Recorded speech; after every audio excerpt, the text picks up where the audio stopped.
Parshas Naso. In this Parsha, one of the topics that comes up is the topic of sotah, a woman whose husband saw her behaving in a manner that he was concerned. He saw her spending time with another man, and he warned her about it.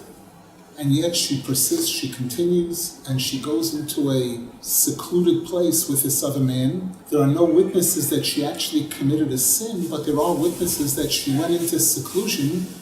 And what has to be done is she has to be brought to the Beis HaMikdash, to the Kohen, and the Kohen speaks to her first, and he tries very hard to convince her that if she did actually commit a sin, she should confess. She should admit it and not allow the names of Hashem to be erased in order to give her those special waters to drink.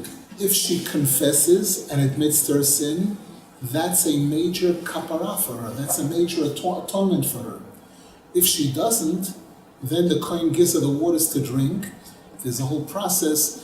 The Kohen uncovers her hair, and she's reprimanded because of the fact that she crossed a certain line by just allowing herself to be secluded with another man after having been told that this was dangerous, that she should keep her distance. However, if she did not commit any sin, the Torah tells us that she gets a bracha, a special blessing.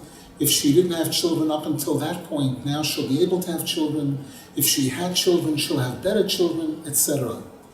Rab Nasan Zal, in Likutei Halachos, in Hilchas Birchas HaPeiros, Halacha Hey, paragraph Tezvav, speaks about this, and he tells us that we know that the word Torah means to teach.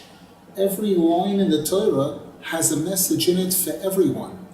So that in this instance of a sotah, we don't have this today. We don't have the Beis HaMikdash. We don't have these special waters that are given to a woman to drink.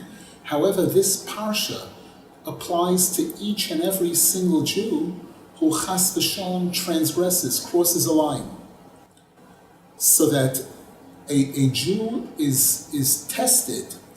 If chas v'shalom, the person committed a sin, a sinful act, and if the person feels embarrassed about it, and they admit, they confess to Hashem about the fact that they were wrong in crossing this line, and the person makes a genuine effort to come close to tzaddikim, just as in the case of this woman, she had to be brought to the Beis HaMikdash. She had to be brought before the Kohen.